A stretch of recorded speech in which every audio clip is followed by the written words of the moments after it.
Le livre des Juges, chapitre 1. Après la mort de Josué, les enfants d'Israël consultèrent l'Éternel en disant « Qui de nous montera le premier contre les Cananéens pour les attaquer ?» L'Éternel répondit « Juda montera, voici, j'ai livré le pays entre ses mains. » Et Juda dit à Siméon son frère « Monte avec moi dans le pays qui m'est échu par le sort, et nous combattrons les Cananéens. J'irai aussi avec toi dans celui qui t'est tombé en partage. » Et Siméon alla avec lui. Juda monta, et l'Éternel livra entre leurs mains les Cananéens et les Phéréziens. Ils bâtirent 10 000 hommes à Bézek. Ils trouvèrent Adoni-Bézek à Bézek. Ils l'attaquèrent, et ils bâtirent les Cananéens et les Phéréziens. Adoni-Bézek prit la fuite, mais ils le poursuivirent et le saisirent, et ils lui coupèrent les pouces des mains et des pieds. Adoni-Bézek dit « 70 rois ayant les pouces des mains et des pieds coupés, ramassés sous ma table. Dieu me rend ce que j'ai fait. » On l'emmena à Jérusalem, et il y mourut. Les fils de Juda attaquèrent Jérusalem et la prirent, ils la frappèrent du tranchant de l'épée, et mirent le feu à la ville. Les fils de Juda descendirent ensuite pour combattre les Cananéens qui habitaient la montagne, la contrée du Midi et la plaine. Juda marcha contre les Cananéens qui habitaient à Hébron, appelé autrefois Kirjat Arba, et ils bâtirent Sheshaï, Haïman et Talmaï. De là il marcha contre les habitants de Débir. Débir s'appelait autrefois Kirjat Sefer. Caleb dit « Je donnerai ma fille Aksa pour femme à celui qui battra Kirjat Sefer et qui la prendra. » Othniel, fils de Kénaz, frère cadet de Caleb, s'en empara, et Caleb lui donna pour femme sa fille Aksa. Lorsqu'elle fut entrée chez Othniel, elle le sollicita de demander à son père un champ.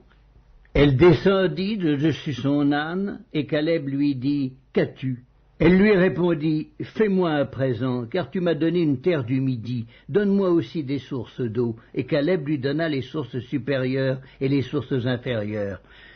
Les fils du Kénien, beau-père de Moïse, montèrent de la ville des palmiers avec les fils de Juda dans le désert de Juda, au Midi d'Arad, et ils allèrent s'établir parmi le peuple.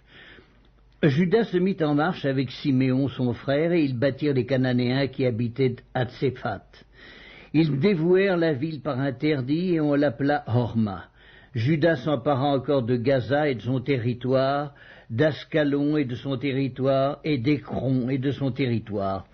L'Éternel fut avec Juda, et Juda se rendit maître de la montagne, mais il ne put chasser les habitants de la plaine, parce qu'ils avaient des chars de fer. On donna Hébron à Caleb, comme l'avait dit Moïse, et il en chassa les 3 fils d'Anak.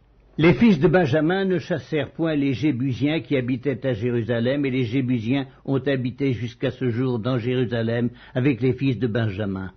La maison de Joseph monta aussi contre Béthel, et l'Éternel fut avec eux. La maison de Joseph fit explorer Béthel, qui s'appelait autrefois Luz. Les gardes virent un homme qui sortait de la ville, et ils lui dirent « Montre-nous par où nous pourrons entrer dans la ville, et nous te ferons grâce. » Il leur montra par où ils pourraient entrer dans la ville. Et ils frappèrent la ville du tranchant de l'épée, mais ils laissèrent aller cet homme et toute sa famille. Cet homme se rendit dans le pays des Étiens. Il bâtit une ville et lui donna le nom de Luz, nom qu'elle a porté jusqu'à ce jour. Manassé ne chassa point les habitants de Beth-Shean et des villes de son ressort, de Tahanak et des villes de son ressort, de Dor et des villes de son ressort, de Gibléam et des villes de son ressort, de Megiddo et des villes de son ressort, et les Cananéens voulurent rester dans ce pays. Lorsqu'Israël fut assez fort, il assujettit les Cananéens à un tribut, mais il ne les chassa point. Éphraïm ne chassa point les Cananéens qui habitaient à Gézer, et les Cananéens habitèrent au milieu d'Éphraïm à Gézer. Zabulon ne chassa point les habitants de Kitron, ni les habitants de Nahalol. Et les Cananéens habitèrent au milieu de Zabulon, mais ils furent assujettis à un tribut. Azer ne chassa point les habitants d'Akko, ni les habitants de Sidon, ni ceux d'Aklal, d'Akzib, de Helba, d'Afik et de Rehob. Et les Assérites habitèrent au milieu des Cananéens, habitants du pays, car ils ne les chassèrent point. Nephtali ne chassa point les habitants de Beth-Shemesh, ni les habitants de Beth-Anath, et il habita au milieu des Cananéens, habitants du pays, mais les habitants de Beth-Shemesh et de Beth-Anath furent assujettis à un tribut. Les Amoréens repoussèrent dans la montagne les fils de Dan et ne les laissèrent pas descendre dans la plaine. Les Amoréens voulurent rester à Ar-Hérès, à Ajalon et à Chalbim, mais la main de la maison de Joseph s'appesantit sur eux et ils furent assujettis à un tribut.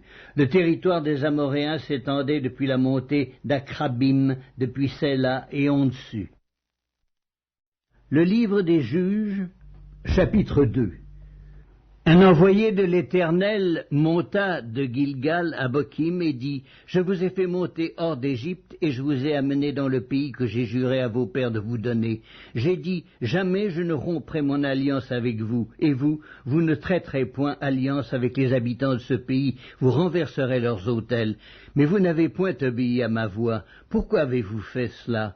J'ai dit alors, je ne les chasserai point devant vous, mais ils seront à vos côtés et leurs dieux vous seront un piège. Lorsque l'envoyé de l'Éternel eut dit ces paroles à tous les enfants d'Israël, le peuple éleva la voix et pleura. Ils donnèrent à ce lieu le nom de Bokim, et ils offrirent des sacrifices à l'Éternel. Josué renvoya le peuple et les enfants d'Israël allèrent chacun dans son héritage pour prendre possession du pays. Le peuple servit l'Éternel pendant toute la vie de Josué et pendant toute la vie des anciens qui survécurent à Josué et qui avaient vu toutes les grandes choses que l'Éternel avait faites en faveur d'Israël. Josué, fils de Nun, serviteur de l'Éternel, mourut âgé de 110 ans. On l'ensevelit dans le territoire qu'il avait eu en partage, à Timnath-Hérès, dans la montagne d'Éphraïm, au nord de la montagne de Gaash. Toute cette génération fut recueillie auprès de ses pères, et il s'éleva après elle une autre génération qui ne connaissait point l'Éternel, ni ce qu'il avait fait en faveur d'Israël. Les enfants d'Israël firent alors ce qui déplaît à l'Éternel, et ils servirent les Baals. Ils abandonnèrent l'Éternel, le Dieu de leur père, qui les avait fait sortir du pays d'Égypte, et ils allèrent après d'autres dieux d'entre les dieux des peuples qui les entouraient. Ils se prosternèrent devant eux, ils irritèrent l'Éternel. Ils abandonnèrent l'Éternel et ils servirent Baal et les Astartés. La colère de l'Éternel s'enflamma contre Israël. Il les livra entre les mains de pillards qui les pillèrent, il les vendit entre les mains de leurs ennemis d'alentour, et ils ne purent plus résister à leurs ennemis. Partout où ils allaient, la main de l'Éternel était contre eux pour leur faire du mal, comme l'Éternel l'avait dit, comme l'Éternel le leur avait juré. Ils furent ainsi dans une grande détresse.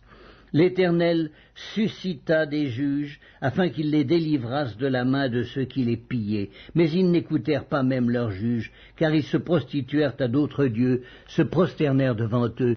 Ils se détournèrent promptement de la voie qu'avaient suivie leurs pères, et ils n'obéirent point comme eux au commandement de l'Éternel.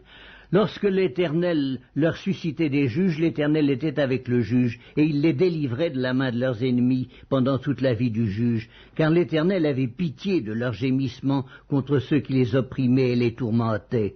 Mais à la mort du juge, ils se corrompaient de nouveau plus que leur père, en allant après d'autres dieux pour les servir et se prosterner devant eux, et ils persévéraient dans la même conduite et le même endurcissement.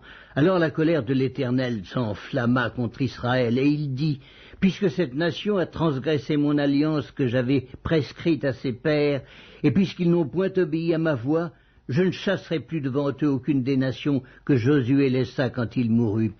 C'est ainsi que je mettrai par elle Israël à l'épreuve, pour savoir s'ils prendront garde ou non de suivre la voie de l'Éternel, comme leurs pères y ont pris garde. Et l'Éternel laissa en repos ces nations qu'il n'avait pas livrées entre les mains de Josué, et il ne se hâta point de les chasser. » Le livre des Juges, chapitre 3. Voici les nations que l'Éternel laissa pour éprouver par elles Israël, tous ceux qui n'avaient pas connu toutes les guerres de Canaan.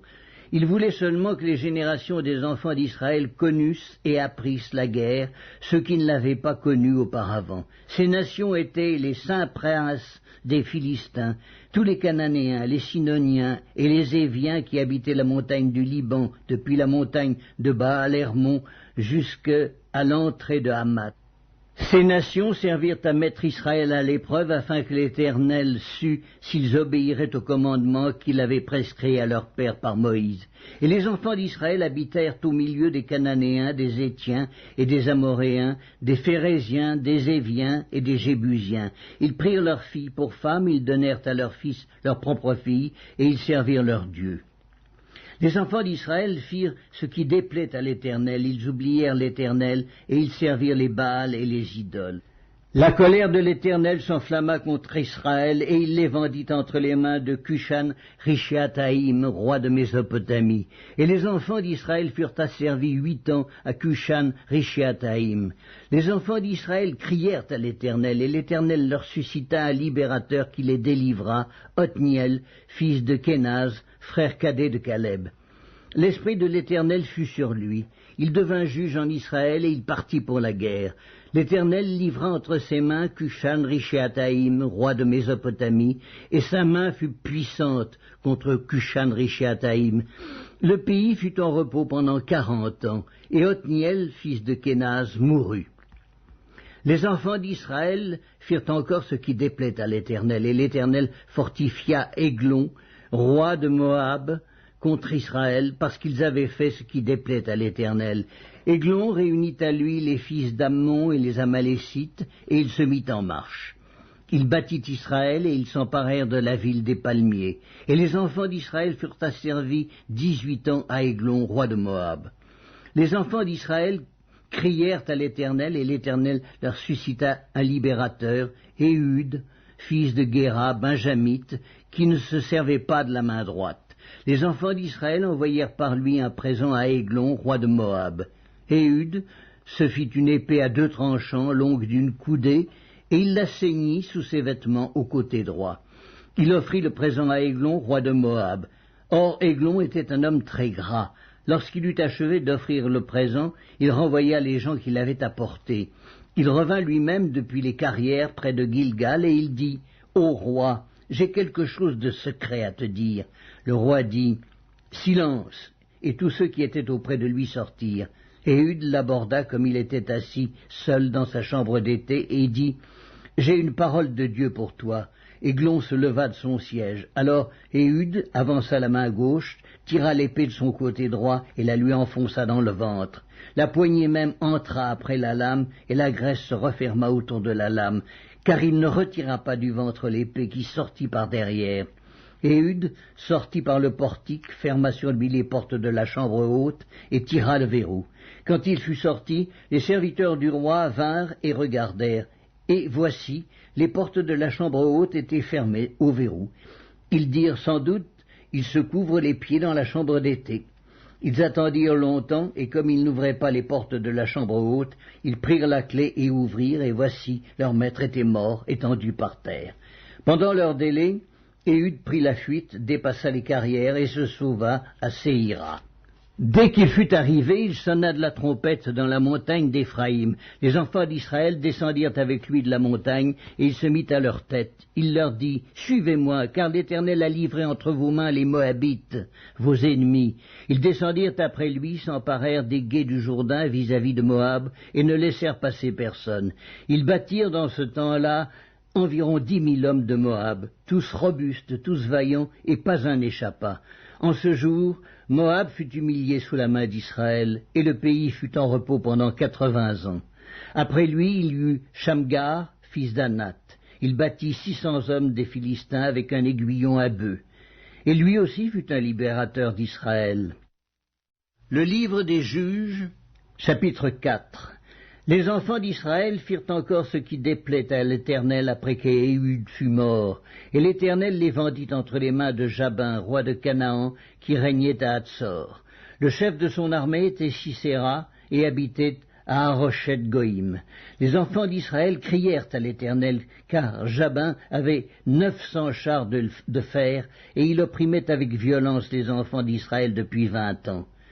Dans ce temps-là, Déborah, prophétesse, femme de Lapidote, était juge en Israël. Elle siégeait sous le palmier de Déborah, entre Rama et Bethel, dans la montagne d'Éphraïm. Et les enfants d'Israël montaient vers elle pour être jugés. Elle envoya appeler Barak, fils d'Abinoam, de Kedesh Nephtali, et elle lui dit, « N'est-ce pas l'ordre qu'a donné l'Éternel, le Dieu d'Israël? Va, dirige-toi sur le mont Tabor, et prends avec toi 10 000 hommes des enfants de Nephtali et des enfants de Zabulon. J'attirerai vers toi au torrent de Kison Sisera, chef de l'armée de Jabin, avec ses chars et ses troupes, et je le livrerai entre tes mains. » Barak lui dit, « Si tu viens avec moi, j'irai, mais si tu ne viens pas avec moi, je n'irai pas. » Elle répondit, « J'irai bien avec toi, mais tu n'auras point de gloire sur la voie où tu marches, car l'Éternel livrera Sisera entre les mains d'une femme. » Et Déborah se leva, et elle se rendit avec Barak à Kedesh. Barak convoqua Zabulon et Nephtali à Kedesh. 10 000 hommes marchèrent à sa suite, et Déborah partit avec lui. Héber, le Kénien, s'était séparé des Kéniens, des fils de Hobab, beau-père de Moïse, et il avait dressé sa tente jusqu'aux chênes de Tsanaïm, près de Kedesh. On informa Sisera que Barak, fils d'Abinoam, s'était dirigé sur le mont Tabor, et depuis Haroshet Goïm, Sisera rassembla vers le torrent de Kison tous ses chars, 900 chars de fer, et tout le peuple qui était avec lui. Alors Déborah dit à Barak, « Lève-toi, car voici le jour où l'Éternel livre Sisera entre tes mains. L'Éternel ne marche-t-il pas devant toi ?» Et Barak descendit du mont Tabor, ayant 10 000 hommes à sa suite. L'Éternel mit en déroute devant Barak, par le tranchant de l'épée, Sisera, tous ses chars et tout le camp. Sisera descendit de son char et s'enfuit à pied. Barak poursuivit les chars et l'armée jusqu'à Haroshet Goïm, et toute l'armée de Sisera tomba sous le tranchant de l'épée, sans qu'il en restât un seul homme. Sisera se réfugia à pied dans la tente de Jaël, femme de Héber, le Kénien, car il y avait paix entre Jabin, roi de Hatsor, et la maison de Héber, le Kénien.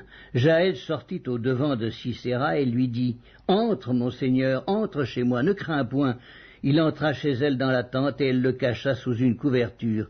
Il lui dit, « Donne-moi, je te prie, un peu d'eau à boire, car j'ai soif. » Elle ouvrit l'outre du lait, lui donna à boire et le couvrit. Il lui dit encore, « Tiens-toi à l'entrée de la tente, et si l'on vient t'interroger en disant, « Y a-t-il ici quelqu'un ?» tu répondras, « Non. » Jaël, femme de Héber, saisit un pieu de la tente, prit en main le marteau, s'approcha de lui doucement et lui enfonça dans la tempe le pieu qui pénétra en terre.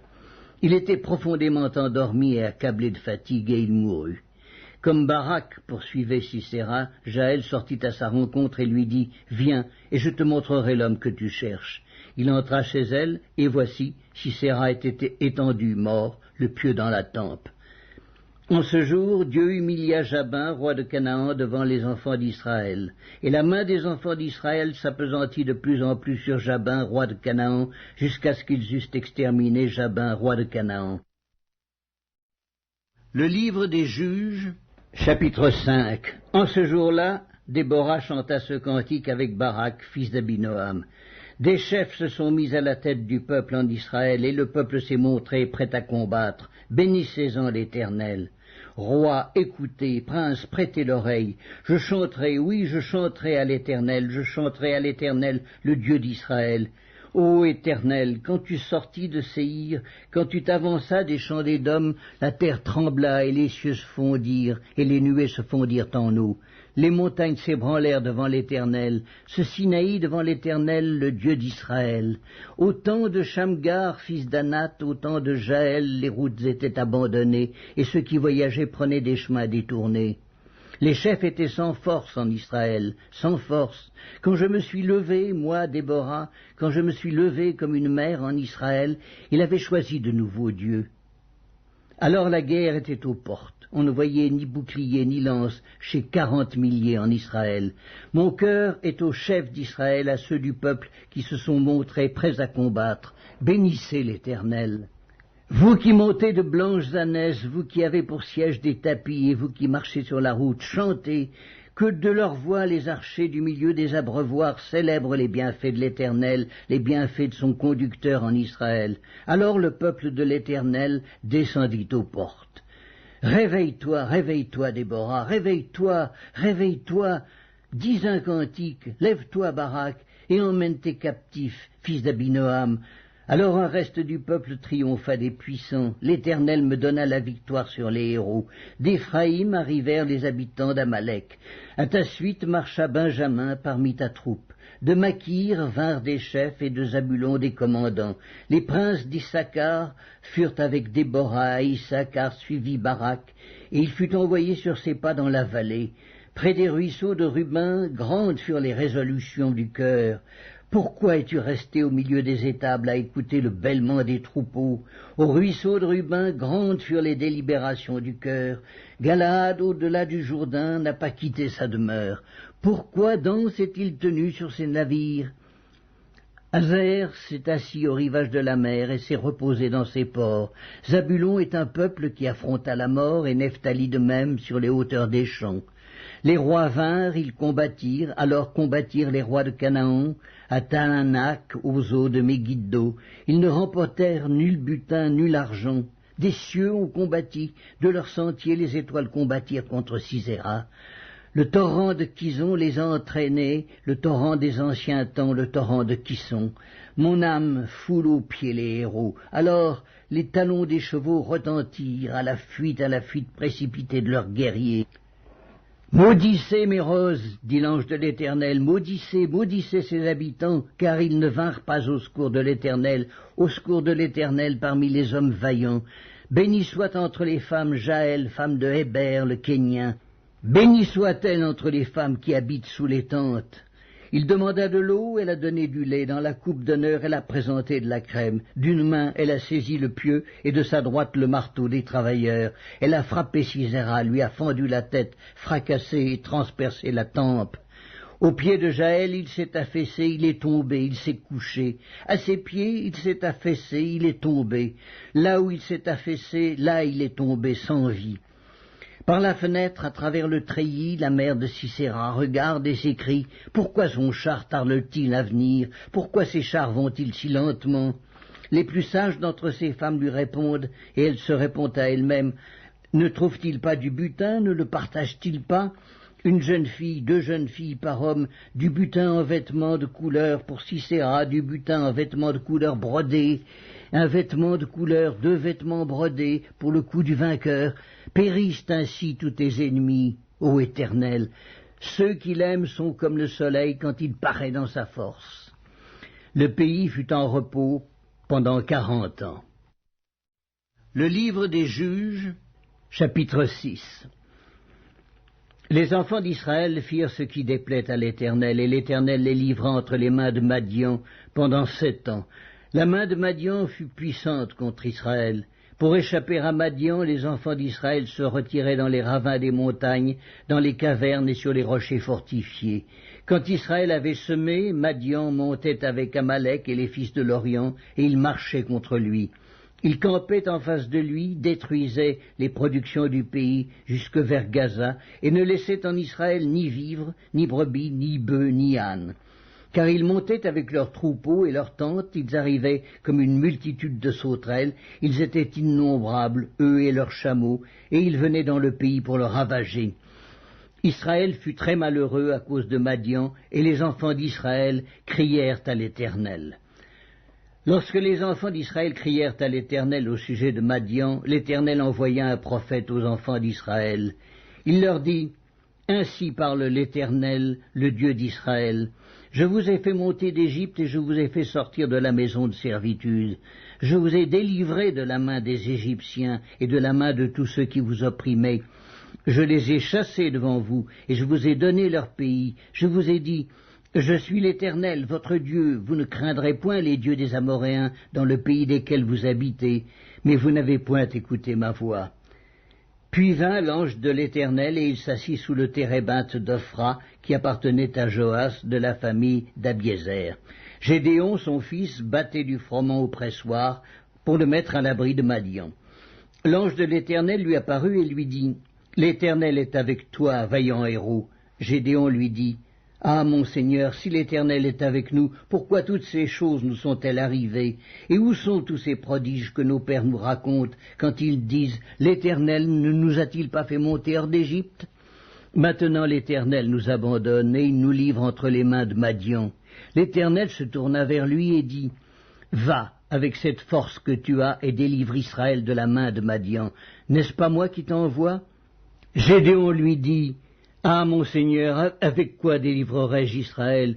Voici, ma famille est la plus pauvre en Manassé, je suis le plus petit dans la maison de mon père. » L'Éternel lui dit, « Mais je serai avec toi et tu battras Madian comme un seul homme. » Gédéon lui dit, « Si j'ai trouvé grâce à tes yeux, donne-moi un signe pour montrer que c'est toi qui me parles.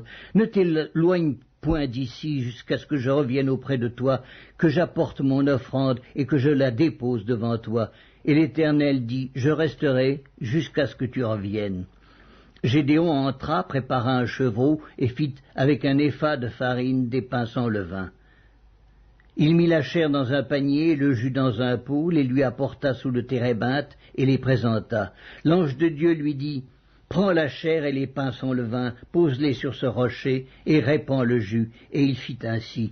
L'ange de l'Éternel avança l'extrémité du bâton qu'il avait à la main et toucha la chair et les pains sans levain.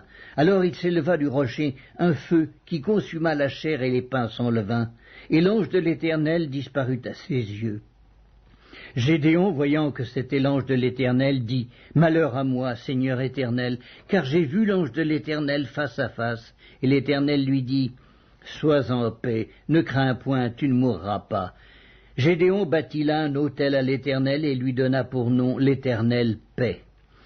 Il existe encore aujourd'hui à Ophra, qui appartenait à la famille d'Abiézer. Dans la même nuit, l'Éternel dit à Gédéon, « Prends le jeune taureau de ton père et un second taureau de 7 ans, renverse l'autel de Baal qui est à ton père et abats le pieu sacré qui est dessus.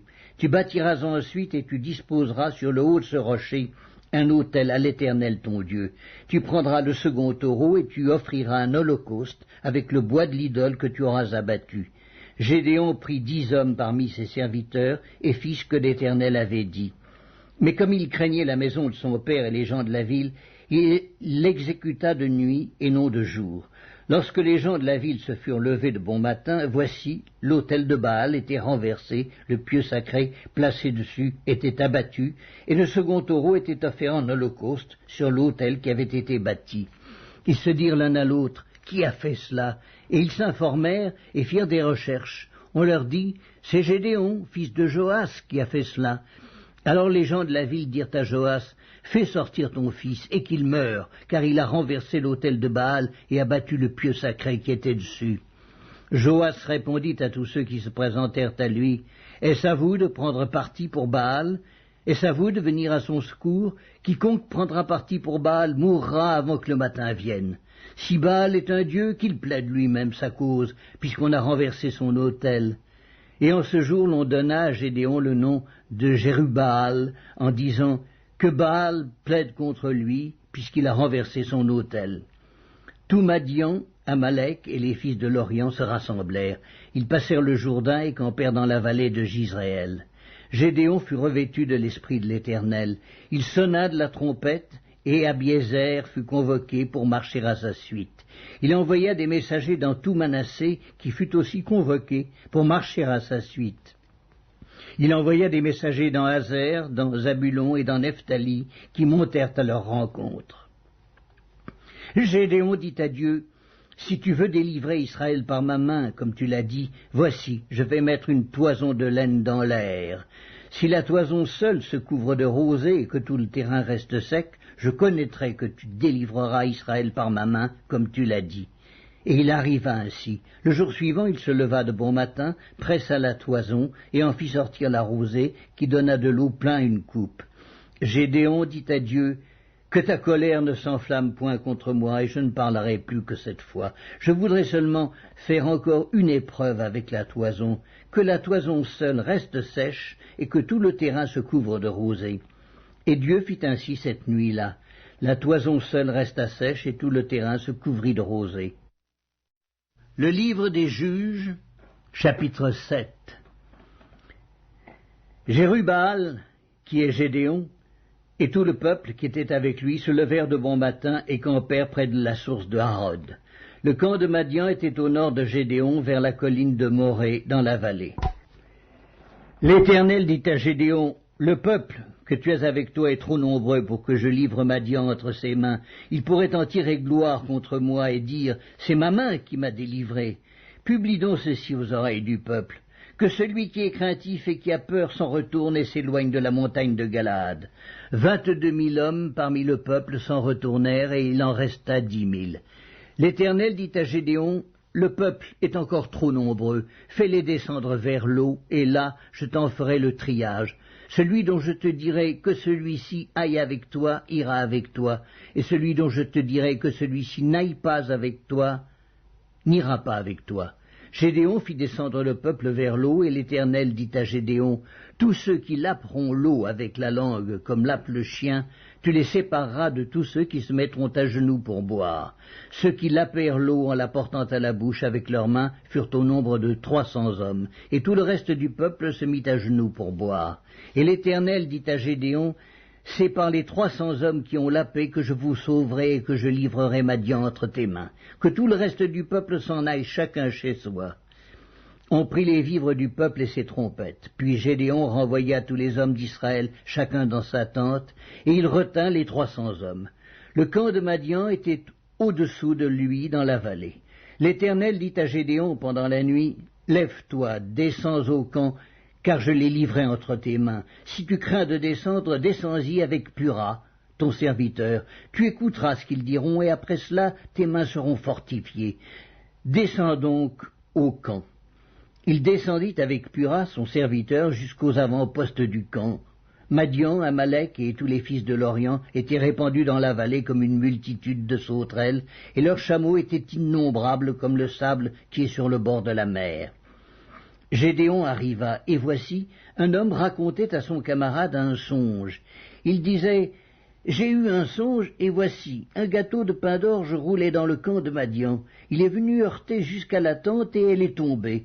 Il l'a retournée sans dessus-dessous, et elle a été renversée. » Son camarade répondit et dit, « Ce n'est pas autre chose que l'épée de Gédéon, fils de Joas, homme d'Israël. Dieu a livré entre ses mains Madian et tout le camp. » Lorsque Gédéon eut entendu le récit du songe et son explication, il se prosterna, revint au camp d'Israël et dit, « Levez-vous, car l'Éternel a livré entre vos mains le camp de Madian. » Il divisa en 3 corps les 300 hommes, et il leur remit à tous des trompettes et des cruches vides, avec des flambeaux dans les cruches. Il leur dit, « Vous me regarderez et vous ferez comme moi. Dès que j'aborderai le camp, vous ferez ce que je ferai, et quand je sonnerai de la trompette, moi et tous ceux qui seront avec moi, vous sonnerez aussi de la trompette tout autour du camp, et vous direz, pour l'Éternel et pour Gédéon. » Gédéon et les 100 hommes qui étaient avec lui arrivèrent aux abords du camp au commencement de la veille du milieu, comme on venait de placer les gardes. Ils sonnèrent de la trompette et brisèrent les cruches qu'ils avaient à la main. Les 3 corps sonnèrent de la trompette et brisèrent les cruches. Ils saisirent de la main gauche les flambeaux et de la main droite les trompettes pour sonner, et ils s'écrièrent « Épée pour l'Éternel et pour Gédéon !» Ils restèrent chacun à sa place autour du camp, et tout le camp se mit à courir, à pousser des cris et à prendre la fuite. Les 300 hommes sonnèrent encore de la trompette, et dans tout le camp, l'Éternel leur fit tourner l'épée les uns contre les autres. Le camp s'enfuit jusqu'à Beth-Shitta, vers Tserera, jusqu'au bord d'Abel-Méhoa, près de Tabat. Les hommes d'Israël se rassemblèrent, ceux de Nephtali, d'Azer et de tout Manassé, et ils poursuivirent Madian.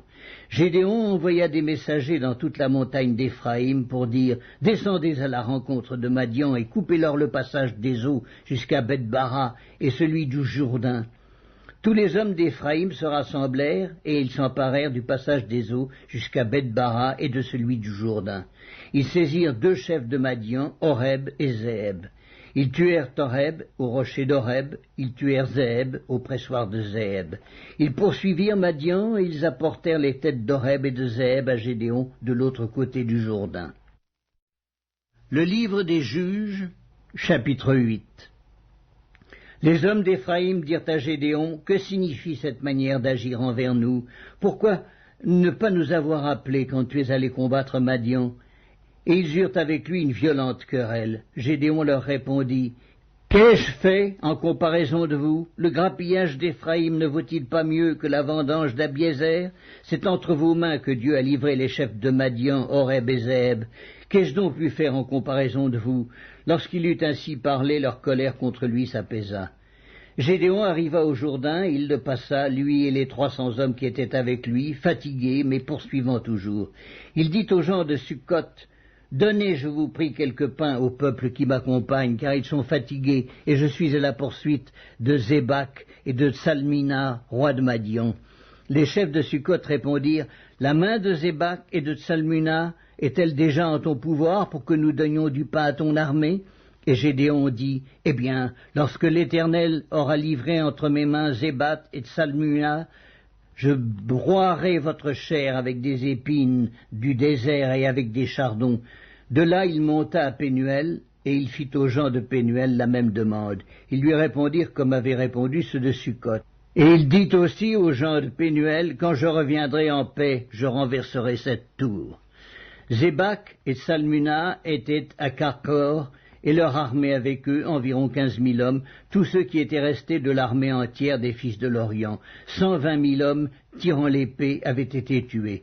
Gédéon monta par le chemin de ceux qui habitent sous les tentes, à l'Orient, de Nobak et de Jogbéa, et il battit l'armée qui se croyait en sûreté. Zébak et Tsalmuna prirent la fuite. Gédéon les poursuivit, il s'empara des 2 rois de Madian, Zébak et Tsalmuna, et il mit en déroute toute l'armée.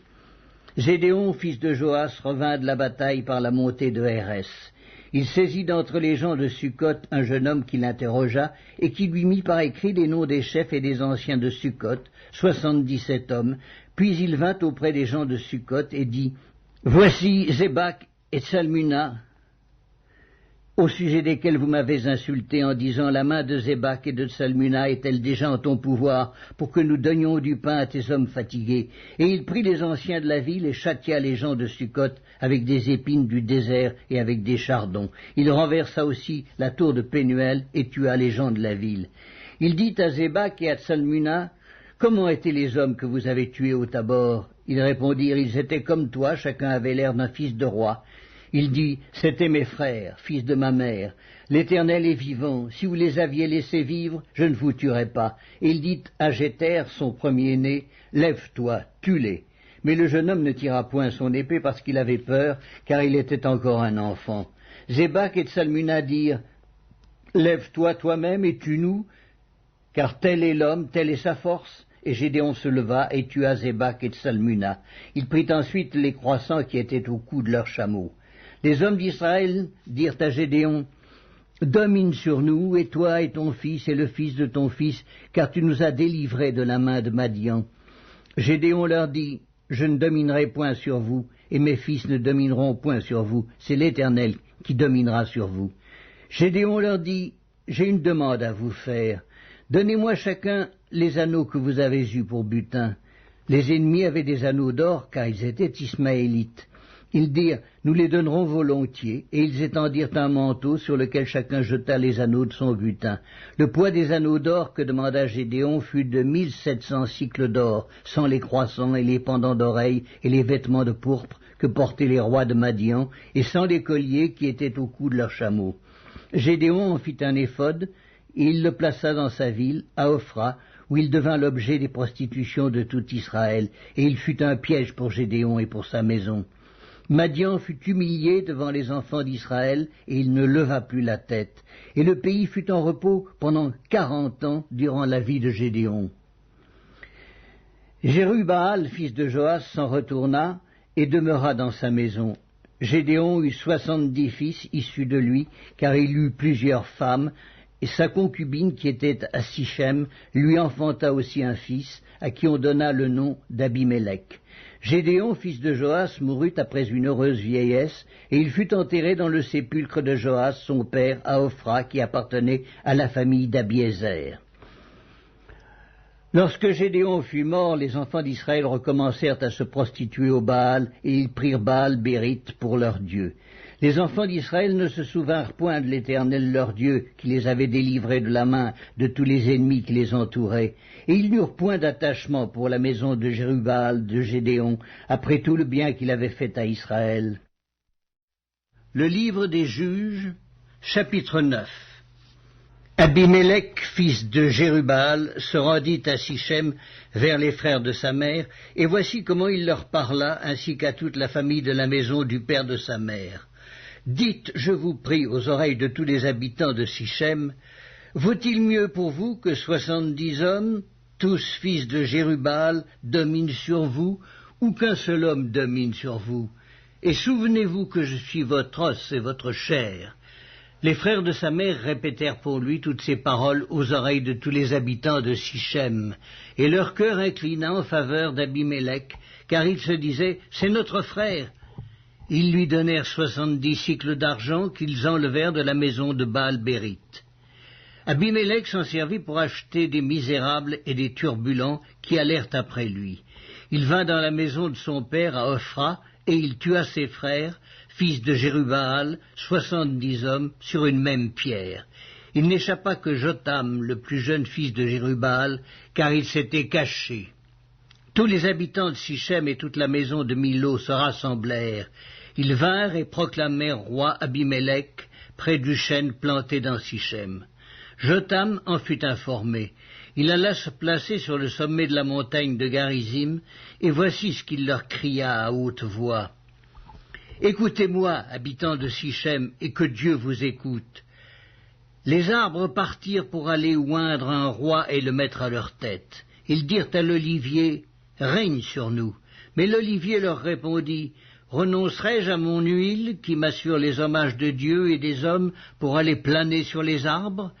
Et les arbres dirent au figuier, « Viens, toi, règne sur nous. » Mais le figuier leur répondit, « Renoncerai-je à ma douceur et à mon excellent fruit pour aller planer sur les arbres ?»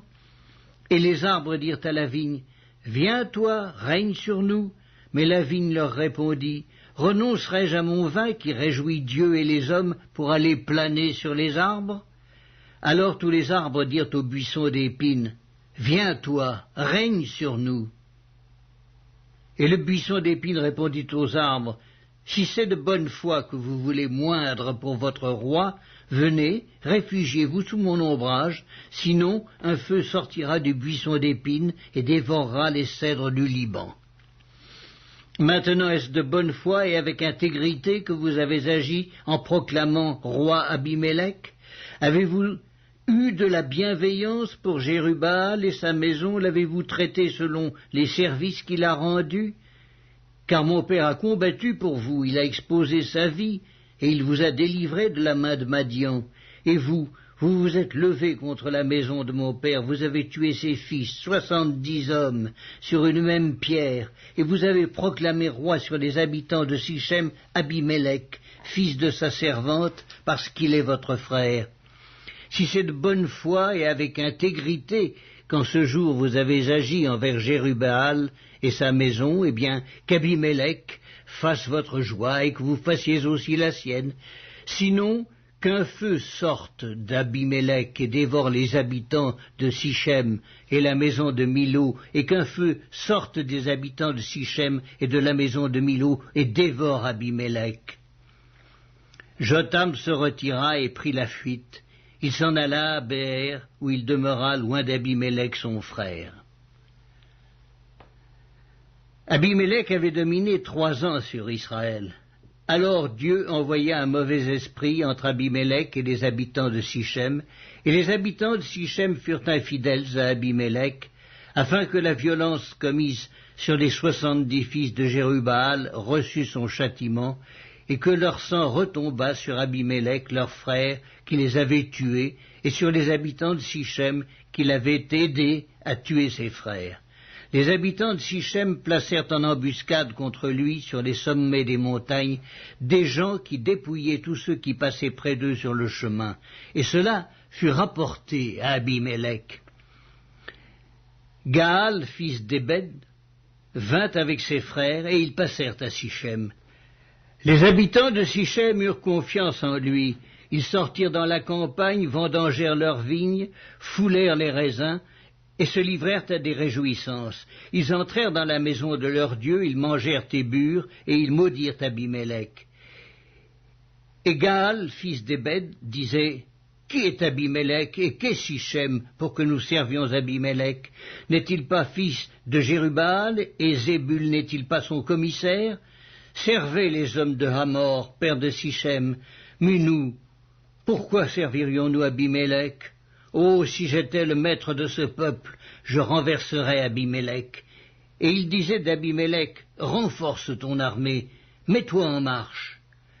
Zébul, gouverneur de la ville, apprit ce que disait Gaal, fils d'Ébed, et sa colère s'enflamma.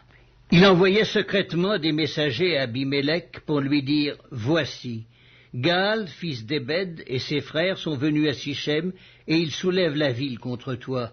Maintenant, pars de nuit, toi et le peuple qui est avec toi, et mets-toi en embuscade dans la campagne.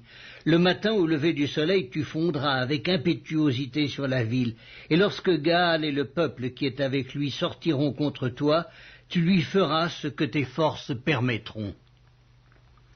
Abimélec et tout le peuple qui était avec lui partirent de nuit, et ils se mirent en embuscade près de Sichem, divisés en 4 corps. Gaal, fils d'Ébed, sortit, et il se tint à l'entrée de la porte de la ville. Abimélec et tout le peuple qui était avec lui se levèrent alors de l'embuscade. Gaal aperçut le peuple, et il dit à Zébul, « Voici un peuple qui descend du sommet des montagnes. » Zébul lui répondit, « C'est l'ombre des montagnes que tu prends pour des hommes. » Gaal, reprenant la parole, dit, « C'est bien un peuple qui descend des hauteurs du pays, et une troupe arrive par le chemin du chêne des devins. » Zébul lui répondit, « Où donc est ta bouche, toi qui disais, « Qui est Abimélec pour que nous le servions » N'est-ce point là le peuple que tu méprisais? Marche maintenant, livre-lui bataille. » Gaal s'avança à la tête des habitants de Sichem et livra bataille à Abimélec. Poursuivi par Abimélec, il prit la fuite devant lui, et beaucoup d'hommes tombèrent morts jusqu'à l'entrée de la porte. Abimélec s'arrêta à Aruma, et Zébul chassa Gaal et ses frères qui ne purent rester à Sichem. Le lendemain, le peuple sortit dans la campagne. Abimélec, qui en fut informé, prit sa troupe, la partagea en 3 corps, et se mit en embuscade dans la campagne. Ayant vu que le peuple sortait de la ville, il se leva contre eux et les battit. Abimélec et les corps qui étaient avec lui se portèrent en avant et se placèrent à l'entrée de la porte de la ville. 2 de ces corps se jetèrent sur tous ceux qui étaient dans la campagne et les battirent. Abimélec attaqua la ville pendant toute la journée. Il s'en empara et tua le peuple qui s'y trouvait. Puis il rasa la ville et y sema du sel. À cette nouvelle, tous les habitants de la tour de Sichem se rendirent dans la forteresse de la maison du dieu Bérite. On avertit Abimélec que tous les habitants de la tour de Sichem s'y étaient rassemblés. Alors Abimélec monta sur la montagne de Salmon, lui et tout le peuple qui était avec lui. Il prit en main une hache, coupa une branche d'arbre, l'enleva, la mit sur son épaule. Ensuite il dit au peuple qui était avec lui, « Vous avez vu ce que j'ai fait, hâtez-vous de faire comme moi. » Et ils coupèrent chacun une branche et suivirent Abimélec. Ils placèrent les branches contre la forteresse et l'incendièrent avec ceux qui y étaient. Ainsi périrent tous les gens de la tour de Sichem, au nombre d'environ 1000, hommes et femmes. Abimélec marcha contre Thébets. Il assiégea Thébets et s'en empara. Il y avait au milieu de la ville une forte tour où se réfugièrent tous les habitants de la ville, hommes et femmes. Ils fermèrent sur eux et montèrent sur le toit de la tour. Abimélec parvint jusqu'à la tour, l'attaqua et s'approcha de la porte pour y mettre le feu. Alors une femme lança sur la tête d'Abimélec un morceau de meule de moulin et lui brisa le crâne. Aussitôt il appela le jeune homme qui portait ses armes et lui dit « Tire ton épée et donne-moi la mort, de peur qu'on ne dise de moi, c'est une femme qui l'a tué. » Le jeune homme le perça et il mourut. Quand les hommes d'Israël virent qu'Abimélec était mort, ils s'en allèrent chacun chez soi. Ainsi Dieu fit retomber sur Abimélec le mal qu'il avait fait à son père en tuant ses 70 frères, et Dieu fit retomber sur la tête des gens de Sichem tout le mal qu'ils avaient fait. Ainsi s'accomplit sur eux la malédiction de Jotham, fils de Jérubbaal. Le livre des Juges, chapitre 10. Après Abimélec, Tola, fils de Pua, fils de Dodo, homme d'Issachar, se leva pour délivrer Israël. Il habitait à Shamir, dans la montagne d'Éphraïm. Il fut juge en Israël pendant 23 ans, puis il mourut et fut enterré à Shamir. Après lui se leva Jaïr le Galaadite, qui fut juge en Israël pendant 22 ans. Il avait 30 fils qui montaient sur 30 ânons et qui possédaient 30 villes, appelées encore aujourd'hui bourgs de Jaïr, et situées dans le pays de Galaad. Et Jaïr mourut et fut enterré à Camon. Les enfants d'Israël firent encore ce qui déplaît à l'Éternel. Ils servirent les Baals et les Astartés, les dieux de Syrie, les dieux de Sidon, les dieux de Moab, les dieux des fils d'Ammon et les dieux des Philistins, et ils abandonnèrent l'Éternel et ne le servirent plus. La colère de l'Éternel s'enflamma contre Israël, et il les vendit entre les mains des Philistins et entre les mains des fils d'Ammon. Ils opprimèrent et écrasèrent les enfants d'Israël cette année-là, et pendant 18 ans, tous les enfants d'Israël qui étaient de l'autre côté du Jourdain, dans le pays des Amoréens, en Galaad. Les fils d'Ammon passèrent le Jourdain pour combattre aussi contre Juda, contre Benjamin et contre la maison d'Éphraïm. Et Israël fut dans une grande détresse. Les enfants d'Israël crièrent à l'Éternel en disant « Nous avons péché contre toi, nous avons abandonné notre Dieu, nous avons servi les Baals. » L'Éternel dit aux enfants d'Israël « Ne vous ai-je pas délivré des Égyptiens, des Amoréens, des fils d'Ammon, des Philistins? Et lorsque les Sidoniens, Amalek et Maon vous opprimèrent, et que vous criâtes à moi, ne vous ai-je pas délivré de leurs mains? Mais vous m'avez abandonné, vous avez servi d'autres dieux, c'est pourquoi je ne vous délivrerai plus. Allez, invoquez les dieux que vous avez choisis, qu'ils vous délivrent au temps de votre détresse. » Les enfants d'Israël dirent à l'Éternel, « Nous avons péché, traite-nous comme il te plaira. Seulement daigne nous délivrer aujourd'hui. » Et ils ôtèrent les dieux étrangers du milieu d'eux, et servirent l'Éternel, qui fut touché des maux d'Israël. Les fils d'Ammon se rassemblèrent et campèrent en Galaad, et les enfants d'Israël se rassemblèrent et campèrent à Mitzpa. Le peuple, les chefs de Galaad, se dirent l'un à l'autre, « Quel est l'homme qui commencera l'attaque contre les fils d'Ammon? Il sera chef de tous les habitants de Galaad. » Le livre des Juges, chapitre 11. Jephthé, le Galaadite, était un vaillant héros. Il était fils d'une femme prostituée, et c'est Galaad qui avait engendré Jephthé. La femme de Galaad lui enfanta des fils qui, devenus grands, chassèrent Jephthé et lui dirent « Tu n'hériteras pas dans la maison de notre père, car tu es fils d'une autre femme. » Et Jephthé s'enfuit loin de ses frères, et il habita dans le pays de Tob. Des gens de rien se rassemblèrent auprès de Jephthé, et ils faisaient avec lui des excursions.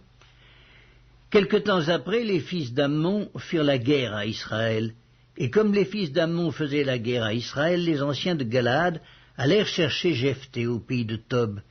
Ils dirent à Jephthé, « Viens, tu seras notre chef, et nous combattrons les fils d'Ammon. » Jephthé répondit aux anciens de Galaad, « N'avez-vous pas eu de la haine pour moi, et ne m'avez-vous pas chassé de la maison de mon père?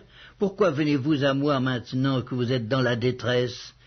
Les anciens de Galaad dirent à Jephthé, « Nous revenons à toi maintenant afin que tu marches avec nous, que tu combattes les fils d'Ammon et que tu sois notre chef, celui de tous les habitants de Galaad. » Jephthé répondit aux anciens de Galaad, « Si vous me ramenez pour combattre les fils d'Ammon et que l'Éternel les livre devant moi, je serai votre chef. » Les anciens de Galaad dirent à Jephthé, « Que l'Éternel nous entende et qu'il juge, si nous ne faisons pas ce que tu dis. » Et Jephthé partit avec les anciens de Galaad. Le peuple le mit à sa tête et l'établit comme chef, et Jephthé répéta devant l'Éternel, à Mitzpa, toutes les paroles qu'il avait prononcées. Jephthé envoya des messagers au roi des fils d'Ammon pour lui dire « Qu'y a-t-il entre moi et toi, que tu viennes contre moi pour faire la guerre à mon pays? » Le roi des fils d'Ammon répondit au messager de Jephthé: « C'est qu'Israël, quand il est monté d'Égypte, s'est emparé de mon pays, depuis l'Arnon jusqu'au Jabbok et au Jourdain. Rends-le maintenant de bon gré. » Jephthé envoya de nouveau des messagers au roi des fils d'Ammon pour lui dire: « Ainsi parle Jephthé. Israël ne s'est point emparé du pays de Moab ni du pays des fils d'Ammon, car lorsqu'Israël est monté d'Égypte, il a marché dans le désert jusqu'à la mer Rouge, et il est arrivé à Kadès. Alors Israël envoya des messagers au roi d'Édom pour lui dire: « Laisse-moi passer par ton pays. » Mais le roi d'Édom n'y consentit pas. Il envoya aussi au roi de Moab, qui refusa, et Israël resta à Kadès. Puis il marcha par le désert, tourna le pays d'Édom et le pays de Moab, et vint à l'orient du pays de Moab.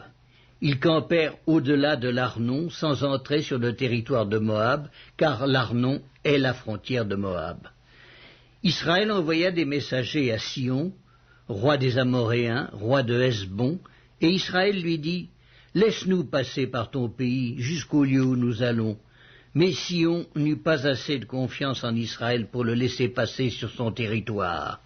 Il rassembla tout son peuple, campa à Jahatz et combattit Israël. L'Éternel, le Dieu d'Israël, livra Sion et tout son peuple entre les mains d'Israël qui les battit. Israël s'empara de tout le pays des Amoréens établis dans cette contrée. Ils s'emparèrent de tout le territoire des Amoréens depuis l'Arnon jusqu'à Jabbok et depuis le désert jusqu'au Jourdain. Et maintenant que l'Éternel, le Dieu d'Israël, a chassé les Amoréens devant son peuple d'Israël, est-ce toi qui aurais la possession de leur pays? Ce que ton Dieu Kémosh te donne à posséder, ne le posséderais-tu pas? Et tout ce que l'Éternel notre Dieu a mis en notre possession devant nous, nous ne le posséderions pas? Vaux-tu donc mieux que Balak, fils de Tsippor, roi de Moab? A-t-il contesté avec Israël, ou lui a-t-il fait la guerre? Voilà 300 ans qu'Israël habite à Hesbon et dans les villes de son ressort, à Aroër et dans les villes de son ressort, et dans toutes les villes qui sont sur les bords de l'Arnon. Pourquoi ne les lui avez-vous pas enlevés pendant ce temps-là? Je ne t'ai point offensé, et tu agis mal avec moi en me faisant la guerre. Que l'Éternel, le juge, soit aujourd'hui juge entre les enfants d'Israël et les fils d'Ammon. » Le roi des fils d'Ammon n'écouta point les paroles que Jephthé lui fit dire. L'esprit de l'Éternel fut sur Jephthé. Il traversa Galaad et Manassé. Il passa à Mitzpé de Galaad, et de Mitzpé de Galaad il marcha contre les fils d'Ammon. Jephthé fit un vœu à l'Éternel et dit: « Si tu livres entre mes mains les fils d'Ammon, quiconque sortira des portes de ma maison au-devant de moi, à mon heureux retour de chez les fils d'Ammon, sera consacré à l'Éternel, et je l'offrirai en holocauste. » Jephthé marcha contre les fils d'Ammon, et l'Éternel les livra entre ses mains. Il leur fit éprouver une très grande défaite, depuis Aroër jusque vers Minite, espace qui renfermait 20 villes, et jusqu'à Abel-Kéramim. Et les fils d'Ammon furent humiliés devant les enfants d'Israël. Jephthé retourna dans sa maison à Mitzpa, et voici sa fille sortit au-devant de lui avec des tambourins et des danses. C'était son unique enfant, il n'avait point de fils et point d'autre fille. Dès qu'il la vit, il déchira ses vêtements et dit: « Ah, ma fille, tu me jettes dans l'abattement, tu es au nombre de ceux qui me troublent.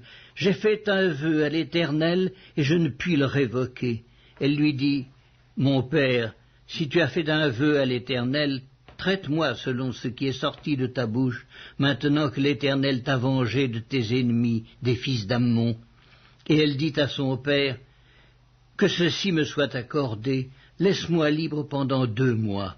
Je m'en irai, je descendrai dans les montagnes, et je pleurerai ma virginité avec mes compagnes. » Il répondit: « Va. » Et il la laissa libre pour 2 mois. Elle s'en alla avec ses compagnes, et elle pleura sa virginité sur les montagnes. Au bout des 2 mois, elle revint vers son père, et il accomplit sur elle le vœu qu'il avait fait. Elle n'avait point connu d'homme. Dès lors s'établit en Israël la coutume que tous les ans les filles d'Israël s'en vont célébrer la fille de Jephthé, le Galaadite, 4 jours par année. Le livre des Juges, chapitre 12. Les hommes d'Éphraïm se rassemblèrent, partirent pour le nord, et dirent à Jephthé, « Pourquoi es-tu allé combattre les fils d'Ammon sans nous avoir appelés à marcher avec toi? Nous voulons incendier ta maison et te brûler avec elle. » Jephthé leur répondit, « Nous avons eu de grandes contestations, moi et mon peuple, avec les fils d'Ammon, et quand je vous ai appelés, vous ne m'avez pas délivré de leurs mains. Voyant que tu ne venais pas à mon secours, j'ai exposé ma vie et j'ai marché contre les fils d'Ammon. L'Éternel les a livrés entre mes mains. Pourquoi donc aujourd'hui montez-vous contre moi pour me faire la guerre? » Jephthé rassembla tous les hommes de Galaad et livra bataille à Éphraïm. Les hommes de Galaad battirent Éphraïm parce que les Éphraïmites disaient « Vous êtes des fugitifs d'Éphraïm. Galaad est au milieu d'Éphraïm, au milieu de Manassé. » Galaad s'empara des gués du Jourdain du côté d'Éphraïm, et quand l'un des fuyards d'Éphraïm disait « Laissez-moi passer », les hommes de Galaad lui demandaient « Es-tu Éphraïmite » Il répondait « Non ». Il lui disait alors « Eh bien, dis Shibboleth ». Et il disait « Sibboleth », car il ne pouvait pas bien prononcer, sur quoi les hommes de Galaad le saisissaient et l'égorgeaient près des gués du Jourdain. Il périt en ce temps-là 42 000 hommes d'Éphraïm. Jephthé fut juge en Israël pendant 6 ans. Puis Jephthé, le Galaadite, mourut et fut enterré dans l'une des villes de Galaad. Après lui, Ibtsan de Bethléem fut juge en Israël. Il eut 30 fils, il maria 30 filles au dehors, et il fit venir pour ses fils 30 filles du dehors. Il fut juge en Israël pendant 7 ans. Puis Ibtsan mourut et fut enterré à Bethléem. Après lui, Élon de Zabulon fut juge en Israël.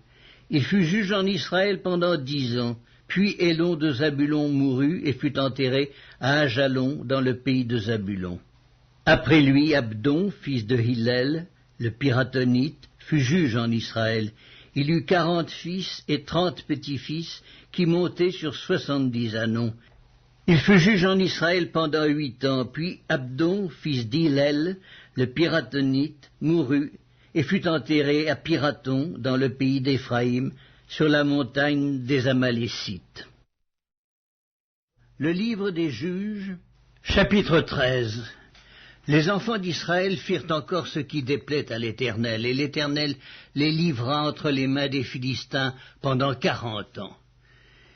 Il y avait un homme de Tsoréa, de la famille des Danites, et qui s'appelait Manoach. Sa femme était stérile et n'enfantait pas.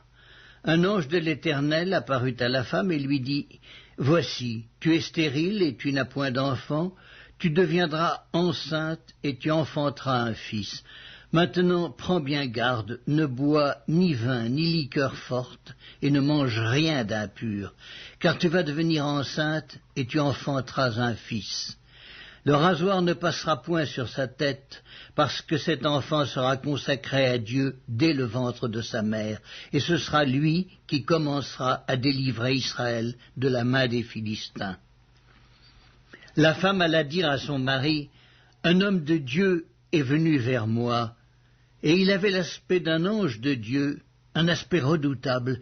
Je ne lui ai pas demandé d'où il était, et il ne m'a pas fait connaître son nom, mais il m'a dit, « Tu vas devenir enceinte, et tu enfanteras un fils. Et maintenant ne bois ni vin, ni liqueur forte, et ne mange rien d'impur, parce que cet enfant sera consacré à Dieu dès le ventre de sa mère jusqu'au jour de sa mort. » Manoach fit cette prière à l'Éternel. « Ah, Seigneur, que l'homme de Dieu que tu as envoyé vienne encore vers nous et qu'il nous enseigne ce que nous devons faire pour l'enfant qui naîtra. » Dieu exauça la prière de Manoach et l'ange de Dieu vint encore vers la femme. Elle était assise dans un champ et Manoach, son mari, n'était pas avec elle. Elle courut promptement donner cette nouvelle à son mari et lui dit « Voici, l'homme qui était venu l'autre jour vers moi m'est apparu. Manoach se leva, suivit sa femme, alla vers l'homme et lui dit, « Est-ce toi qui as parlé à cette femme ?» Il répondit, « C'est moi. » Manoach dit, « Maintenant, si ta parole s'accomplit, que faudra-t-il observer à l'égard de l'enfant, et qu'y aura-t-il à faire ?» L'ange de l'Éternel répondit à Manoach, « La femme s'abstiendra de tout ce que je lui ai dit. Elle ne goûtera d'aucun produit de la vigne, elle ne boira ni vin, ni liqueur forte, et elle ne mangera rien d'impur. Elle observera tout ce que je lui ai prescrit. » Manoach dit à l'ange de l'Éternel, « Permets-nous de te retenir et de t'apprêter un chevreau. » L'ange de l'Éternel répondit à Manoach, « Quand tu me retiendrais, je ne mangerai pas de ton mets. Mais si tu veux faire un holocauste, tu l'offriras à l'Éternel. » Manoach ne savait point que ce fût un ange de l'Éternel, et Manoach dit à l'ange de l'Éternel, « Quel est ton nom, afin que nous te rendions gloire quand ta parole s'accomplira ?»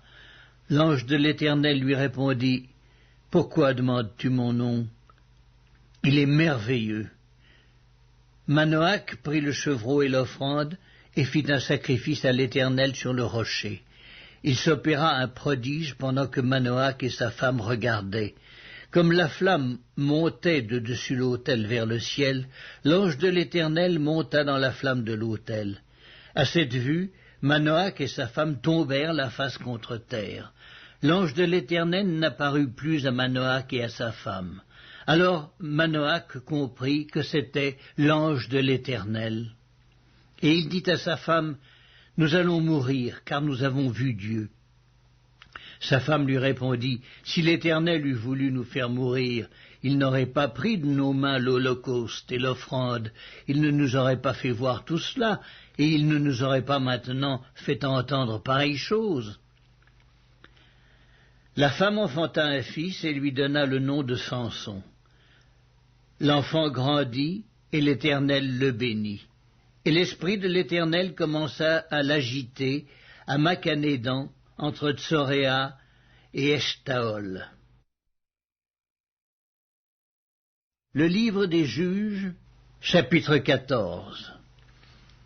Samson descendit à Timna, et il y vit une femme parmi les filles des Philistins.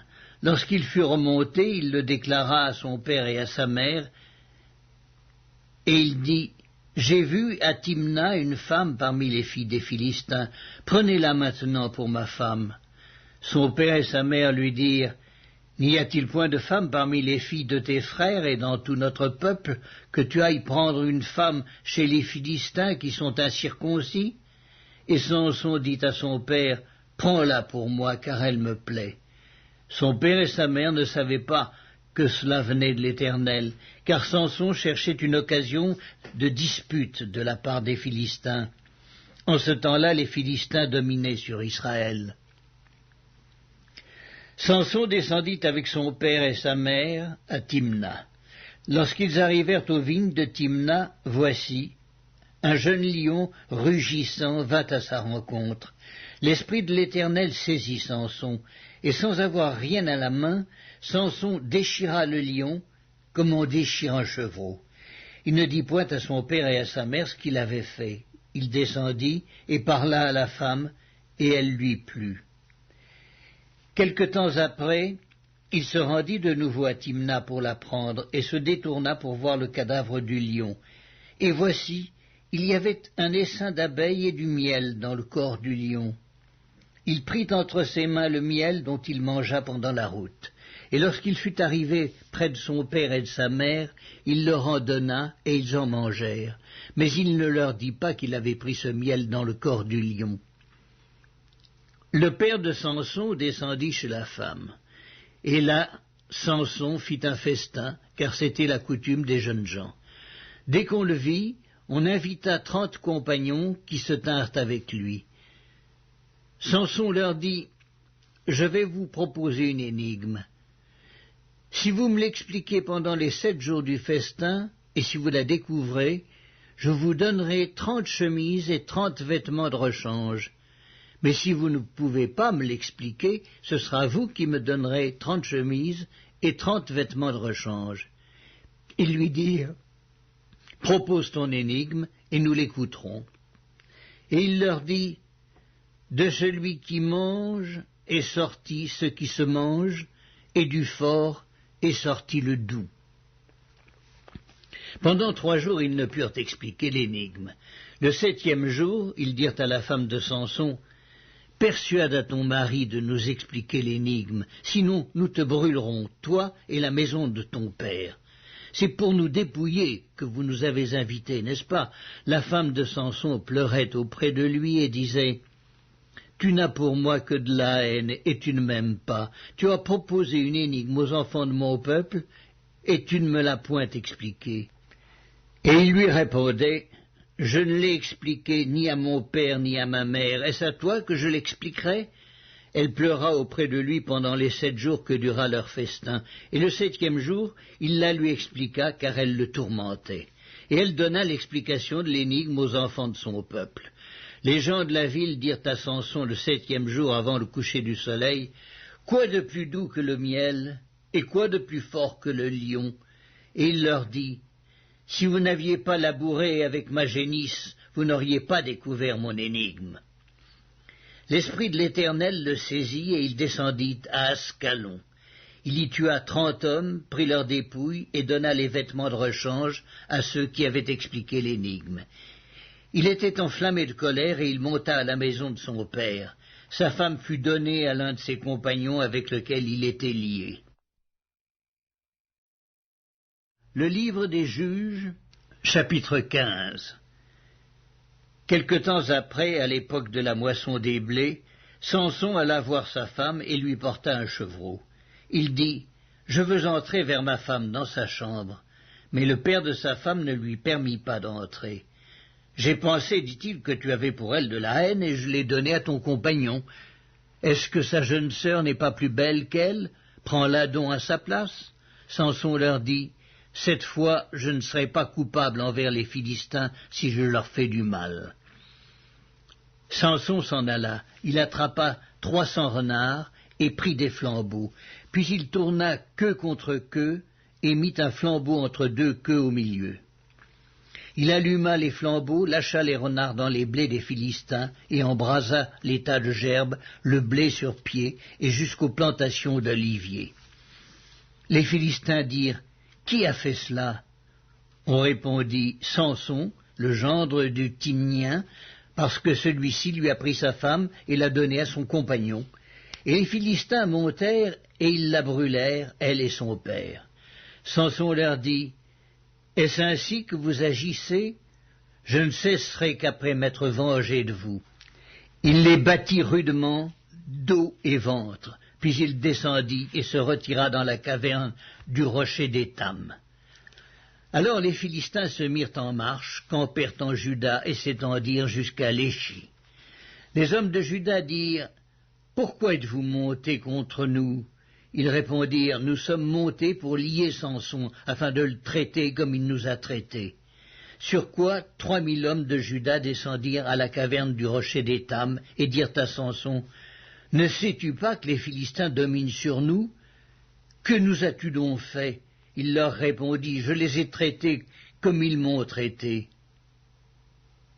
Ils lui dirent, « Nous sommes descendus pour te lier, afin de te livrer entre les mains des Philistins. » Samson leur dit, « Jurez-moi que vous ne me tuerez pas. » Ils lui répondirent, « Non, nous voulons seulement te lier et te livrer entre leurs mains, mais nous ne te ferons pas mourir. » Et ils le lièrent avec 2 cordes neuves et le firent sortir du rocher. Lorsqu'il arriva à Léchi, les Philistins poussèrent des cris à sa rencontre. Alors l'Esprit de l'Éternel le saisit. Les cordes qu'il avait au bras devinrent comme du lin brûlé par le feu, et ses liens tombèrent de ses mains. Il trouva une mâchoire d'âne fraîche, il étendit sa main pour la prendre, et il en tua 1000 hommes.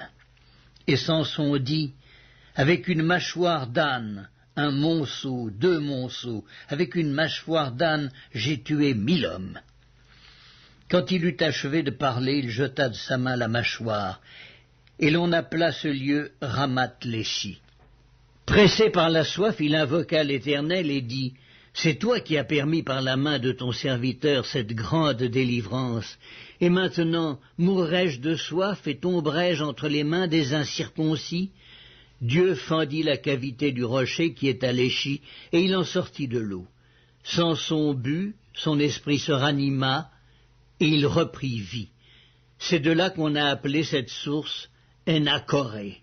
Elle existe encore aujourd'hui à l'échis. Samson fut juge en Israël au temps des Philistins pendant 20 ans. Le livre des Juges, chapitre 16. Samson partit pour Gaza. Il y vit une femme prostituée et il entra chez elle. On dit aux gens de Gaza, « Samson est arrivé ici. » Et ils l'environnèrent et se tinrent en embuscade toute la nuit à la porte de la ville. Ils restèrent tranquilles toute la nuit, disant, « Au point du jour, nous le tuerons. » Samson demeura couché jusqu'à minuit. Vers minuit, il se leva, et il saisit les bâtons de la porte de la ville et les 2 poteaux, les arracha avec la barre, les mit sur ses épaules, et les porta sur le sommet de la montagne qui est en face d'Hébron. Après cela, il aima une femme dans la vallée de Sorek. Elle se nommait Délila. Les princes des Philistins montèrent vers elle et lui dirent, « Flatte-le pour savoir d'où lui vient sa grande force et comment nous pourrions nous rendre maîtres de lui. Nous le lierons pour le dompter et nous te donnerons chacun 1100 cycles d'argent. » Délila dit à Samson, « Dis-moi, je te prie, d'où vient ta grande force, et avec quoi il faudrait te lier pour te dompter ?» Samson lui dit, « Si on me liait avec 7 cordes fraîches, qui ne fussent pas encore sèches, je deviendrais faible, et je serais comme un autre homme. » Les princes des Philistins apportèrent à Délila 7 cordes fraîches, qui n'étaient pas encore sèches, et elle le lia avec ses cordes. Or, des gens se tenaient en embuscade chez elle dans une chambre. Elle lui dit, « Les Philistins sont sur toi, Samson !» Et il rompit les cordes comme se rompt un cordon d'étoupe quand il sent le feu. Et l'on ne connut point d'où venait sa force. Délila dit à Samson, « Voici, tu t'es joué de moi, tu m'as dit des mensonges. Maintenant, je te prie, indique-moi avec quoi il faut te lier. » Il lui dit, « Si on me liait avec des cordes neuves, dont on ne se fût jamais servi, je deviendrais faible et je serais comme un autre homme. » Délila prit des cordes neuves avec lesquelles elle le lia. Puis elle lui dit, « Les Philistins sont sur toi, Samson. » Or des gens se tenaient en embuscade dans une chambre, et il rompit comme un fil les cordes qu'il avait au bras. Délila dit à Samson, « Jusqu'à présent tu t'es joué de moi, tu m'as dit des mensonges. Déclare-moi avec quoi il faut te lier. » Il lui dit, « Tu n'as qu'à tisser les 7 tresses de ma tête avec la chaîne du tissu. » Et elle les fixa par la cheville. Puis elle lui dit, « Les Philistins sont sur toi, Samson. » Et il se réveilla de son sommeil, et il arracha la cheville du tissu et le tissu. Elle lui dit, « Comment peux-tu dire « Je t'aime » puisque ton cœur n'est pas avec moi? Voilà 3 fois que tu t'es joué de moi, et tu ne m'as pas déclaré d'où vient ta grande force. » Comme elle était chaque jour à le tourmenter et à l'importuner par ses instances, son âme s'impatienta à la mort. Il lui ouvrit tout son cœur, et il lui dit, « Le rasoir n'a point passé sur ma tête, parce que je suis consacré à Dieu dès le ventre de ma mère.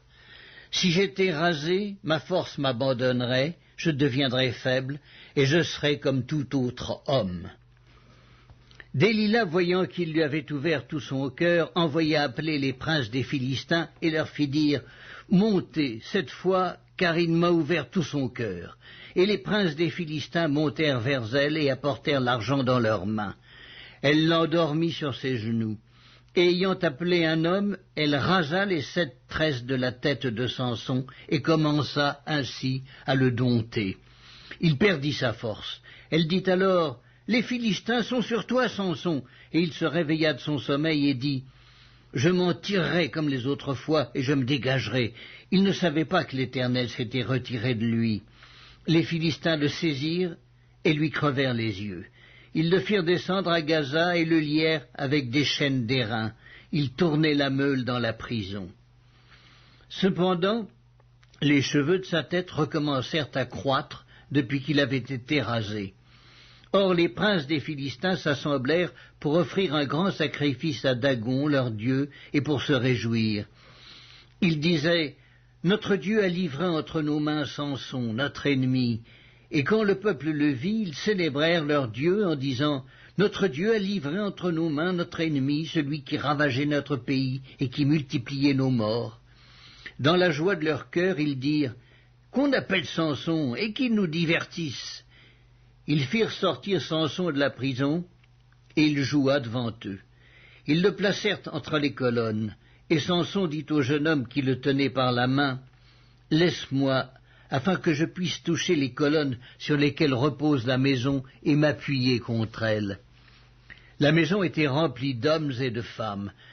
Tous les princes des Philistins étaient là, et il y avait sur le toit environ 3000 personnes, hommes et femmes, qui regardaient Samson jouer. Alors Samson invoqua l'Éternel et dit, « Seigneur éternel, souviens-toi de moi, je te prie. Ô Dieu, donne-moi de la force seulement cette fois, que d'un seul coup je tire vengeance des Philistins pour mes 2 yeux. » Et Samson embrassa les 2 colonnes du milieu sur lesquelles reposait la maison, et il s'appuya contre elles. L'une était à sa droite et l'autre à sa gauche. Samson dit, « Que je meure avec les Philistins. » Il se pencha fortement, et la maison tomba sur les princes et sur tout le peuple qui y était. Ceux qu'il fit périr à sa mort furent plus nombreux que ceux qu'il avait tués pendant sa vie. Ses frères et toute la maison de son père descendirent et l'emportèrent. Lorsqu'ils furent remontés, ils l'enterrèrent entre Tsoréa et Eshtaol dans le sépulcre de Manoach, son père. Il avait été juge en Israël pendant 20 ans. Le livre des Juges, chapitre 17. Il y avait un homme de la montagne d'Éphraïm nommé Mika.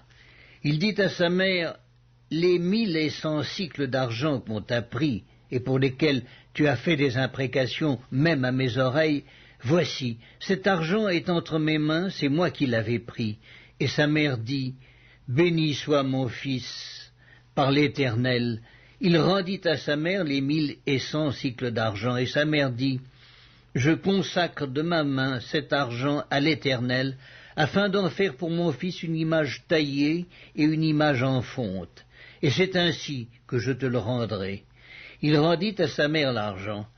Sa mère prit 200 cycles d'argent, et elle donna l'argent au fondeur, qui en fit une image taillée et une image en fonte.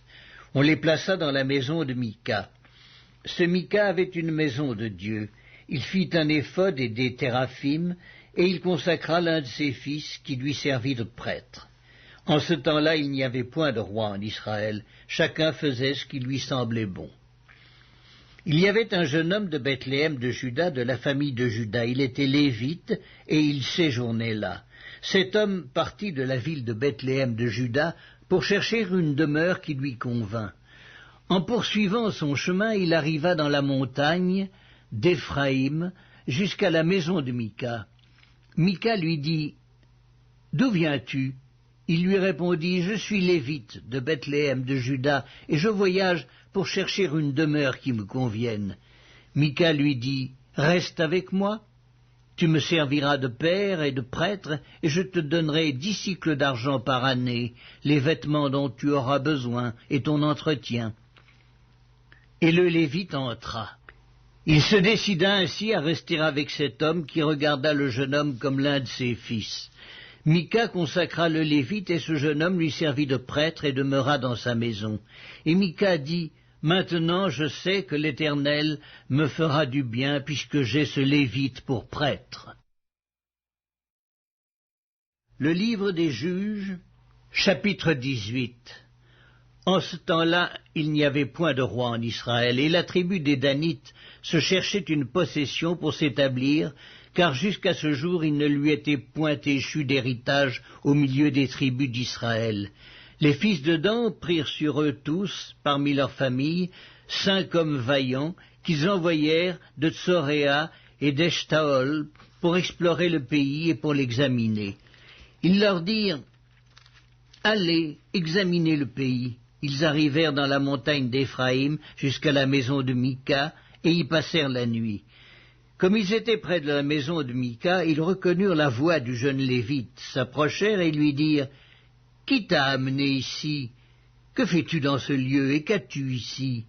Il leur répondit « Mika fait pour moi telle et telle chose, il me donne un salaire et je lui sers de prêtre. » Ils lui dirent « Consulte Dieu, afin que nous sachions si notre voyage aura du succès. » Et le prêtre leur répondit « Allez en paix, le voyage que vous faites est sous le regard de l'Éternel. » Les 5 hommes partirent et ils arrivèrent à Laïs.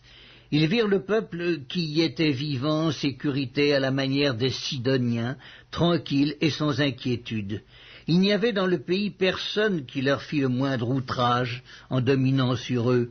Ils étaient éloignés des Sidoniens et ils n'avaient pas de liaison avec d'autres hommes. Ils revinrent auprès de leurs frères à Tsoréa et Eshtaol, et leurs frères leur dirent « Quelle nouvelle apportez-vous » ? « Allons, répondirent-ils, montons contre eux, car nous avons vu le pays, et voici, il est très bon. » Quoi, vous restez sans rien dire? Ne soyez point paresseux à vous mettre en marche pour aller prendre possession de ce pays. Quand vous y entrerez, vous arriverez vers un peuple en sécurité. Le pays est vaste et Dieu l'a livré entre vos mains. C'est un lieu où rien ne manque de tout ce qui est sur la terre. 600 hommes de la famille de Dan partirent de Tsoréa et d'Eshtaol, munis de leurs armes de guerre. Ils montèrent et campèrent à Kirjath-Jéraïm en Juda. C'est pourquoi ce lieu qui est derrière Kirjath-Jéraïm a été appelé jusqu'à ce jour Machanédan. Ils passèrent de là dans la montagne d'Éphraïm et ils arrivèrent jusqu'à la maison de Mika.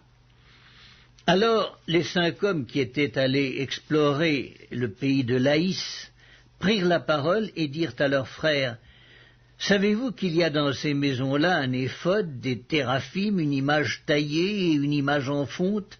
Voyez maintenant ce que vous avez à faire. » Ils s'approchèrent de là, entrèrent dans la maison du jeune Lévite, dans la maison de Mika, et lui demandèrent comment il se portait. Les 600 hommes d'entre les fils de Dan, munis de leurs armes de guerre, se tenaient à l'entrée de la porte. Et les 5 hommes qui étaient allés explorer le pays montèrent et entrèrent dans la maison. Ils prirent l'image taillée, l'éphod, les téraphim et l'image en fonte, pendant que le prêtre était à l'entrée de la porte, avec les 600 hommes munis de leurs armes de guerre.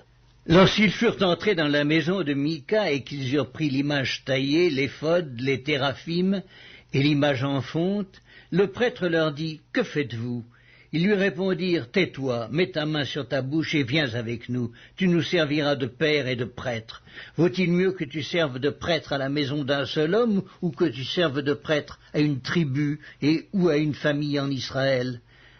Le prêtre éprouva de la joie dans son cœur, il prit l'éphod, les téraphim et l'image taillée et se joignit à la troupe. Ils se remirent en route et partirent en plaçant devant eux les enfants, le bétail et les bagages. Comme ils étaient déjà loin de la maison de Mika, les gens qui habitaient les maisons voisines de celle de Mika se rassemblèrent et poursuivirent les fils de Dan. Ils appelèrent les fils de Dan qui se retournèrent et dirent à Mika « Qu'as-tu et que signifie ce rassemblement ?» Il répondit « Mes dieux que j'avais faits, vous les avez enlevés avec le prêtre et vous êtes partis, que me reste-t-il? Comment donc pouvez-vous me dire qu'as-tu » Les fils de Dan lui dirent « Ne fais pas entendre ta voix près de nous, sinon des hommes irrités se jetteront sur vous, et tu causeras ta perte et celle de ta maison. » Et les fils de Dan continuèrent leur route. Mika, voyant qu'ils étaient plus forts que lui, s'en retourna et revint dans sa maison. Ils enlevèrent ainsi ce qu'avait fait Mika et emmenèrent le prêtre qui était à son service, et ils tombèrent sur Laïs, sur un peuple tranquille et en sécurité. Ils le passèrent au fil de l'épée, et ils brûlèrent la ville. Personne ne la délivra, car elle était éloignée de Sidon, et ses habitants n'avaient pas de liaison avec d'autres hommes. Elle était dans la vallée qui s'étend vers Beth-Réhob. Les fils de Dan rebâtirent la ville, et y habitèrent. Ils l'appelèrent Dan, d'après le nom de Dan, leur père, qui était né à Israël. Mais la ville s'appelait auparavant Laïs. Ils dressèrent pour eux l'image taillée, et Jonathan, fils de Gershom, fils de Manassé, lui et ses fils, furent prêtres pour la tribu des Danites jusqu'à l'époque de la captivité du pays. Ils établirent pour eux l'image taillée qu'avait faite Mika pendant tout le temps que la maison de Dieu fut à Silo. Le livre des Juges, chapitre 19. Dans ce temps où il n'y avait point de roi en Israël, un Lévite qui séjournait à l'extrémité de la montagne d'Éphraïm prit pour sa concubine une femme de Bethléem de Juda. Sa concubine lui fit infidélité, et elle le quitta pour aller dans la maison de son père à Bethléem de Juda, où elle resta l'espace de 4 mois. Son mari se leva et alla vers elle pour parler à son cœur et la ramener. Il avait avec lui son serviteur et 2 ânes. Elle le fit entrer dans la maison de son père, et quand le père de la jeune femme le vit, il le reçut avec joie. Son beau-père, le père de la jeune femme, le retint 3 jours chez lui. Ils mangèrent et burent, et ils y passèrent la nuit. Le 4e jour, ils se levèrent de bon matin, et le Lévite se disposait à partir. Mais le père de la jeune femme dit à son gendre, « Prends un morceau de pain pour fortifier ton cœur, vous partirez ensuite. » Et ils s'assirent, et ils mangèrent et burent, eux 2 ensemble. Puis le père de la jeune femme dit au mari, « Décide-toi donc à passer la nuit, et que ton cœur se réjouisse. » Le mari se levait pour s'en aller, mais sur les instances de son beau-père, il passa encore la nuit. Le 5e jour, il se leva de bon matin pour partir. Alors le père de la jeune femme dit, « Fortifie ton cœur, je te prie, et restez jusqu'au déclin du jour. » Et ils mangèrent eux 2. Le mari se levait pour s'en aller avec sa concubine et son serviteur, mais son beau-père, le père de la jeune femme, lui dit, « Voici, le jour baisse, il se fait tard, passez donc la nuit. Voici, le jour est sur son déclin, passe ici cette nuit, et que ton cœur se réjouisse. Demain, vous vous lèverez de bon matin pour vous mettre en route, et tu t'en iras à ta tente. » Le mari ne voulut point passer la nuit, il se leva et partit. Il arriva jusque devant Jébus, qui est Jérusalem, avec les 2 ânes bâtés et avec sa concubine. Lorsqu'ils furent près de Jébus, le jour avait beaucoup baissé. Le serviteur dit alors à son maître, « Allons, dirigeons-nous vers cette ville des Jébusiens, et nous y passerons la nuit. » Son maître lui répondit, « Nous n'entrerons pas dans une ville d'étrangers où il n'y a point d'enfants d'Israël. Nous irons jusqu'à Gibéa. » Il dit encore à son serviteur, « Allons, approchons-nous de l'un de ces lieux, Gibéa ou Rama, et nous y passerons la nuit. » Ils continuèrent à marcher, et le soleil se coucha quand ils furent près de Gibéa, qui appartient à Benjamin. Ils se dirigèrent de ce côté pour aller passer la nuit à Gibéa. Le Lévite entra, et il s'arrêta sur la place de la ville. Il n'y eut personne qui les reçût dans sa maison pour qu'ils y passassent la nuit. Et voici un vieillard revenait le soir de travailler au champ. Cet homme était de la montagne d'Éphraïm. Il séjournait à Gibéa, et les gens du lieu étaient benjamites. Il leva les yeux et vit le voyageur sur la place de la ville. Et le vieillard lui dit, « Où vas-tu et d'où viens-tu » Il lui répondit, « Nous allons de Bethléem de Juda jusqu'à l'extrémité de la montagne d'Éphraïm, d'où je suis. J'étais allé à Bethléem de Juda, et je me rends à la maison de l'Éternel. Mais il n'y a personne qui me reçoive dans sa demeure. Nous avons cependant de la paille et du fourrage pour nos ânes. Nous avons aussi du pain et du vin pour moi, pour ta servante et pour le garçon qui est avec tes serviteurs. Il ne nous manque rien. » Le vieillard dit, « Que la paix soit avec toi. Je me charge de tous tes besoins. Tu ne passeras pas la nuit sur la place. » Il les fit entrer dans sa maison, et il donna du fourrage aux ânes. Les voyageurs se lavèrent les pieds, puis ils mangèrent et burent. Pendant qu'ils étaient à se réjouir, voici, les hommes de la ville, gens pervers, entourèrent la maison, frappèrent à la porte, et dirent au vieillard, maître de la maison, « Fais sortir l'homme qui est entré chez toi, pour que nous le connaissions. » Le maître de la maison, se présentant à eux, leur dit, Non, mes frères, ne faites pas le mal, je vous prie, puisque cet homme est entré dans ma maison, ne commettez pas cette infamie. Voici, j'ai une fille vierge, et cet homme a une concubine. Je vous les amènerai dehors, vous les déshonorerez, et vous leur ferez ce qui vous plaira. Mais ne commettez pas sur cet homme une action aussi infâme. Ces gens ne voulurent point l'écouter. Alors l'homme prit sa concubine et la leur amena dehors. Ils la connurent et ils abusèrent d'elle toute la nuit jusqu'au matin, puis ils la renvoyèrent au lever de l'aurore. Vers le matin, cette femme alla tomber à l'entrée de la maison de l'homme chez qui était son mari, et elle resta là jusqu'au jour. Et le matin, son mari se leva, ouvrit la porte de la maison et sortit pour continuer son chemin. Mais voici, la femme, sa concubine, était étendue à l'entrée de la maison, les mains sur le seuil. Il lui dit « Lève-toi et allons-nous-en ». Elle ne répondit pas. Alors le mari la mit sur un âne et partit pour aller dans sa demeure. Arrivé chez lui, il prit un couteau, saisit sa concubine et la coupa membre par membre en 12 morceaux, qu'il envoya dans tout le territoire d'Israël. Tous ceux qui virent cela dirent « Jamais rien de pareil n'est arrivé et ne s'est vu depuis que les enfants d'Israël sont montés du pays d'Égypte jusqu'à ce jour. Prenez la chose à cœur, consultez-vous et parlez. » Le livre des Juges, chapitre 20. Tous les enfants d'Israël sortirent depuis Dan jusqu'à Beer-Shéba et au pays de Galaad, et l'assemblée se réunit comme un seul homme devant l'Éternel à Mitzpa. Les chefs de tout le peuple, toutes les tribus d'Israël se présentèrent dans l'assemblée du peuple de Dieu, 400 000 hommes de pied tirant l'épée. Et les fils de Benjamin apprirent que les enfants d'Israël étaient montés à Mitzpa.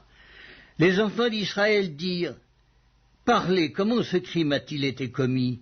Alors le Lévite, le mari de la femme qui avait été tuée, prit la parole et dit « J'étais arrivé avec ma concubine à Gibéa de Benjamin pour y passer la nuit. Les habitants de Gibéa se sont soulevés contre moi et ont entouré pendant la nuit la maison où j'étais. Ils avaient l'intention de me tuer et ils ont fait violence à ma concubine et elle est morte. J'ai saisi ma concubine et je l'ai coupée en morceaux et je les ai envoyés dans tout le territoire de l'héritage d'Israël, car ils ont commis un crime et une infamie en Israël. Vous voici tous, enfants d'Israël, consultez-vous et prenez ici une décision. » Tout le peuple se leva comme un seul homme en disant « Nul de nous n'ira dans sa tente et personne ne retournera dans sa maison. Voici maintenant ce que nous ferons à Gibéa. Nous marcherons contre elle d'après le sort. Nous prendrons dans toutes les tribus d'Israël 10 hommes sur 100, 100 sur 1000 et 1000 sur 10 000. Ils iront chercher des vivres pour le peuple afin qu'à leur retour on traite Gibéa de Benjamin selon toute l'infamie qu'elle a commise en Israël. » Ainsi tous les hommes d'Israël s'assemblèrent contre la ville, unis comme un seul homme. Les tribus d'Israël envoyèrent des hommes dans toutes les familles de Benjamin pour dire « Qu'est-ce que ce crime qui s'est commis parmi vous ? Livrez maintenant les gens pervers qui sont à Gibéa afin que nous les fassions mourir et que nous ôtions le mal du milieu d'Israël. » Mais les Benjamites ne voulurent point écouter la voix de leurs frères, les enfants d'Israël. Les Benjamites sortirent de leur ville et s'assemblèrent à Gibéa pour combattre les enfants d'Israël. Le dénombrement que l'on fit en ce jour des Benjamites sortis des villes fut de 26 000 hommes tirant l'épée, sans compter les habitants de Gibéa, formant 700 hommes d'élite. Parmi tout ce peuple, il y avait 700 hommes d'élite qui ne se servaient pas de la main droite. Tout cela pouvait, en lançant une pierre avec la fronde, viser un cheveu sans le manquer. On fit aussi le dénombrement des hommes d'Israël, non compris ceux de Benjamin, et l'on en trouva 400 000 tirant l'épée, tous gens de guerre. Et les enfants d'Israël se levèrent, montèrent à Béthel et consultèrent Dieu en disant « Qui de nous montera le premier pour combattre les fils de Benjamin ?» L'Éternel répondit « Juda montera le premier. » Dès le matin, les enfants d'Israël se mirent en marche et ils campèrent près de Gibéa. Et les hommes d'Israël s'avancèrent pour combattre ceux de Benjamin, et ils se rangèrent en bataille contre eux devant Gibéa. Les fils de Benjamin sortirent de Gibéa, et ils étendirent sur le sol ce jour-là 22 000 hommes d'Israël. Le peuple, les hommes d'Israël, reprirent courage, et ils se rangèrent de nouveau en bataille dans le lieu où ils s'étaient placés le premier jour. Et les enfants d'Israël montèrent, et ils pleurèrent devant l'Éternel jusqu'au soir. Ils consultèrent l'Éternel en disant, « Dois-je m'avancer encore pour combattre des fils de Benjamin, mon frère ?» L'Éternel répondit, « Montez contre lui. » Les enfants d'Israël s'avancèrent contre les fils de Benjamin le second jour. Et ce même jour, les Benjamites sortirent de Gibéa à leur rencontre, et ils étendirent encore sur le sol 18 000 hommes des enfants d'Israël, tous tirant l'épée. Tous les enfants d'Israël et tout le peuple montèrent et vinrent à Béthel. Ils pleurèrent et restèrent là devant l'Éternel. Ils jeûnèrent en ce jour jusqu'au soir, et ils offrirent des holocaustes et des sacrifices d'action de grâce devant l'Éternel. Et les enfants d'Israël consultèrent l'Éternel. C'était là que se trouvait alors l'arche de l'alliance de Dieu, et c'était Phiné, fils d'Éléazar, fils d'Aaron, qui se tenait à cette époque en présence de Dieu. Et ils dirent, « Dois-je marcher encore pour combattre les fils de Benjamin, mon frère, ou dois-je m'en abstenir ?» L'Éternel répondit, « Montez, car demain je les livrerai entre vos mains. » Alors Israël plaça une embuscade autour de Gibéa. Les enfants d'Israël montèrent contre les fils de Benjamin le troisième jour, et ils se rangèrent en bataille devant Gibéa, comme les autres fois. Et les fils de Benjamin sortirent à la rencontre du peuple, et ils se laissèrent attirer loin de la ville. Ils commencèrent à frapper à mort parmi le peuple, comme les autres fois, sur les routes, dont l'une monte à Béthel et l'autre à Gibéa par la campagne, et ils tuèrent environ 30 hommes d'Israël. Les fils de Benjamin disaient, « Les voilà battus devant nous comme auparavant. » Mais les enfants d'Israël disaient, « Fuyons et attirons-les loin de la ville, dans les chemins. » Tous les hommes d'Israël quittèrent leur position et se rangèrent à Baal-Tamar. Et l'embuscade d'Israël s'élança du lieu où elle était, de Mahar et Gibéa. 10 000 hommes choisis sur tout Israël arrivèrent devant Gibéa. Le combat fut rude et les Benjamites ne se doutaient pas du désastre qu'ils allaient éprouver. L'Éternel battit Benjamin devant Israël, et les enfants d'Israël tuèrent ce jour-là 25 100 hommes de Benjamin, tous tirant l'épée. Les fils de Benjamin regardaient comme battus les hommes d'Israël qui cédaient du terrain à Benjamin et se reposaient sur l'embuscade qu'ils avaient placée contre Gibéa. Les gens en embuscade se jetèrent promptement sur Gibéa, ils se portèrent en avant et frappèrent toute la ville du tranchant de l'épée. Suivant un signal convenu avec les hommes d'Israël, ceux de l'embuscade devaient faire monter de la ville une épaisse fumée. Les hommes d'Israël firent alors volte-face dans la bataille. Les Benjamites leur avaient tué déjà environ 30 hommes, et ils disaient « Certainement les voilà battus devant nous, comme dans le premier combat. » Cependant, une épaisse colonne de fumée commençait à s'élever de la ville. Les Benjamites regardèrent derrière eux. Et voici, de la ville entière, les flammes montaient vers le ciel. Les hommes d'Israël avaient fait volte-face, et ceux de Benjamin furent épouvantés en voyant le désastre qui allait les atteindre. Ils tournèrent le dos devant les hommes d'Israël et s'enfuirent par le chemin du désert. Mais les assaillants s'attachèrent à leurs pas, et ils détruisirent pendant le trajet ceux qui étaient sortis des villes. Ils enveloppèrent Benjamin, le poursuivirent, l'écrasèrent dès qu'il voulait se reposer jusqu'en face de Gibéa, du côté du soleil levant. Il tomba 18 000 hommes de Benjamin, tous vaillants. Parmi ceux qui tournèrent le dos pour s'enfuir vers le désert au rocher de Rimon, les hommes d'Israël en firent périr 5 000 sur les routes. Ils les poursuivirent jusqu'à Gidéom, et ils en tuèrent 2 000. Le nombre total des Benjamites qui périrent ce jour-là fut de 25 000 hommes tirant l'épée, tous vaillants. 600 hommes qui avaient tourné le dos et qui s'étaient enfuis vers le désert au rocher de Rimon demeurèrent là pendant 4 mois. Les hommes d'Israël revinrent vers les fils de Benjamin, ils les frappèrent du tranchant de l'épée, depuis les hommes des villes jusqu'au bétail, et tout ce que l'on trouva. Ils mirent aussi le feu à toutes les villes qui existaient. Le livre des Juges, chapitre 21. Les hommes d'Israël avaient juré à Mitzpa en disant « Aucun de nous ne donnera sa fille pour femme à un benjamite. » Le peuple vint à Béthel, et il y resta devant Dieu jusqu'au soir. Ils élevèrent la voix, ils versèrent d'abondantes larmes, et ils dirent « Ô Éternel, Dieu d'Israël, pourquoi est-il arrivé en Israël qu'il manque aujourd'hui une tribu d'Israël ?» Le lendemain, le peuple se leva de bon matin. Ils bâtirent là un autel, et ils offrirent des holocaustes et des sacrifices d'action de grâce. Les enfants d'Israël dirent « Quel est celui d'entre toutes les tribus d'Israël qui n'est pas monté à l'assemblée devant l'Éternel ?» Car on avait fait un serment solennel contre quiconque ne monterait pas vers l'Éternel à Mitzpa. On avait dit « Il sera puni de mort. » Les enfants d'Israël éprouvaient du repentir au sujet de Benjamin à leurs frères, et ils disaient « Aujourd'hui une tribu a été retranchée d'Israël. Que ferons-nous pour procurer des femmes à ceux qui ont survécu, puisque nous avons juré par l'Éternel de ne pas leur donner de nos filles pour femmes ?» Ils dirent donc, « Y a-t-il quelqu'un d'entre les tribus d'Israël qui ne soit pas monté vers l'Éternel à Mitzpa ?» Et voici, personne de Jabès en Galaad n'était venu au camp à l'assemblée. On fit le dénombrement du peuple, et il n'y avait là aucun des habitants de Jabès en Galaad.